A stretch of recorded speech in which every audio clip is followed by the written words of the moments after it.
What does it feel like to be forgotten by the ones who are supposed to love you most? The screech of tires still echoed in my head, a jagged memory that refused to fade.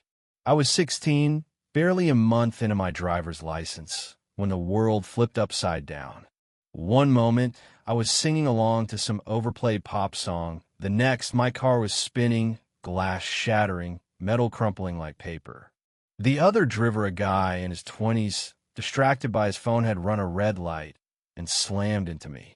When my car finally stopped, it was upside down in a ditch, and I was dangling, held by the seatbelt, blood trickling from my forehead.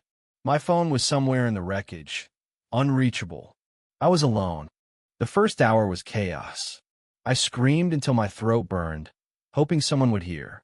A passerby eventually called 911, and paramedics pulled me from the car. They were kind, their voices steady, but I barely registered their words. My head throbbed, my body ached, and all I could think about was calling my parents. Mom would panic, Dad would stay calm, but firm he'd come for me. They always did. At the hospital, a nurse handed me a phone to call home. I dialed Mom's number, then Dad's, then the house phone. No answer.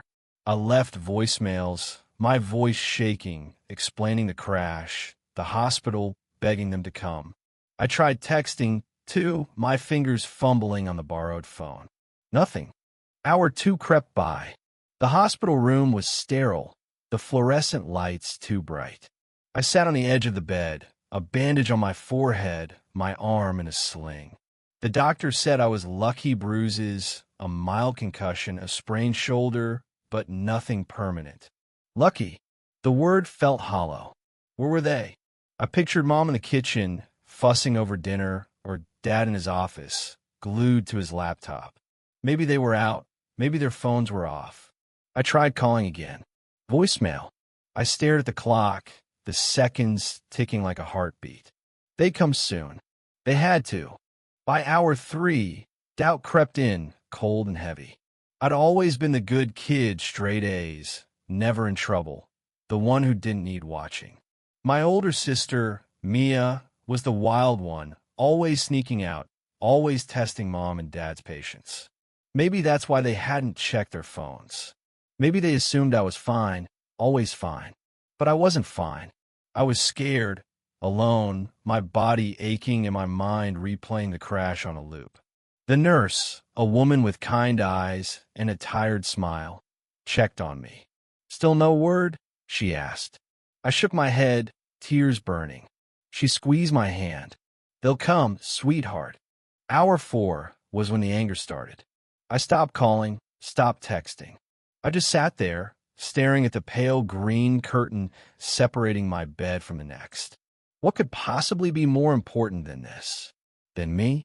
I thought of every fight I'd overheard between Mom and Dad about money, about Mia, about their endless work schedules. They were always distracted, always stretched thin. But this was different. I was their daughter and I was hurt. The silence from their end felt like a betrayal, sharper than the glass that had cut my cheek. Then, a twist I didn't see coming. Around hour 5, someone did show up, but it wasn't Mom or Dad. It was Mia, my rebellious, barely home sister, who I hadn't seen in weeks. She burst into the room, her leather jacket smelling of cigarette smoke, her eyeliner smudged like she'd been crying. "Lala, oh my God," she said, rushing to my side. She hugged me, careful not to hurt my shoulder, and for the first time since the crash, I felt something like relief. "How did you know?" I whispered. She hesitated, then admitted she'd been at a party when a friend saw the crash on social media picture of my wrecked car, posted by some stranger. Mia had sobered up fast and driven straight to the hospital. She hadn't called Mom or Dad because, in her words, they're too busy fighting to care. Mia's presence was a lifeline, but also cracked something open in me. My perfect sister, the one who always seemed to hate me for being the easy one, was here when my parents weren't. She sat with me, holding my hand, telling me stupid stories about her night to distract me. For once, she wasn't the reckless troublemaker. She was my anchor. But the question gnawed at me. Where were Mom and Dad? Mia didn't know either, but her face darkened when I asked. They're probably at some work thing, she muttered. Or arguing again. Hour 6 was the longest. Mia stepped out to get coffee, and I was alone again, the anger and hurt swirling into something heavier grief. I wasn't just grieving the crash or my injuries. I was grieving the family I thought I had. The one where I could count on Mom's hugs or Dad's quiet strength. The one where I wasn't invisible. I closed my eyes, tried to shut out the pain, both physical and not. Then, like a scene from a bad movie, they walked in. Mom and Dad, just after midnight, 6 hours after my first call. Mom's eyes were red, but her voice was bright, almost cheerful. Lila, honey, we're here. Dad followed, his face tired but composed, like he'd just finished a long meeting. They acted like nothing was wrong, like they hadn't left me waiting in a hospital bed for hours. We were at a fundraiser, Mom said, brushing off my silence. Our phones were on silent, and we didn't check them until now. You're okay though, right? The doctor said you're fine. Fine. That word again. I stared at them, my throat tight.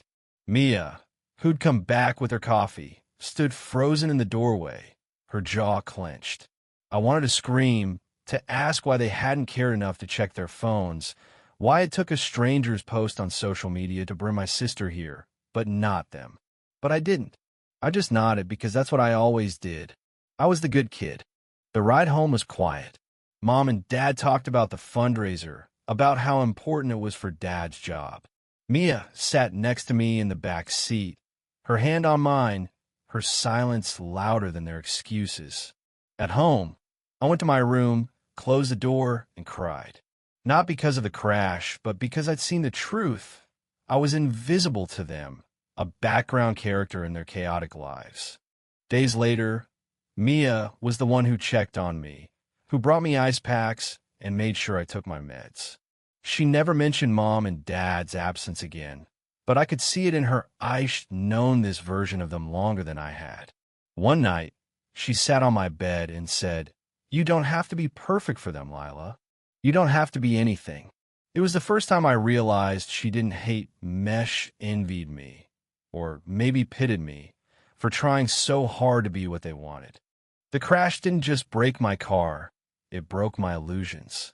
Mom and Dad never apologized, never acknowledged those 6 hours. They went back to their routines, their fights, their distractions. But I was different. I stopped trying to be the good kid, the invisible one. I started speaking up, setting boundaries, leaning on Mia, who became my unexpected ally. The scars from the crash would fade, but the lesson wouldn't. Love isn't guaranteed, even from those who are supposed to give it. Sometimes you have to demand find it in the people who show up when it matters most.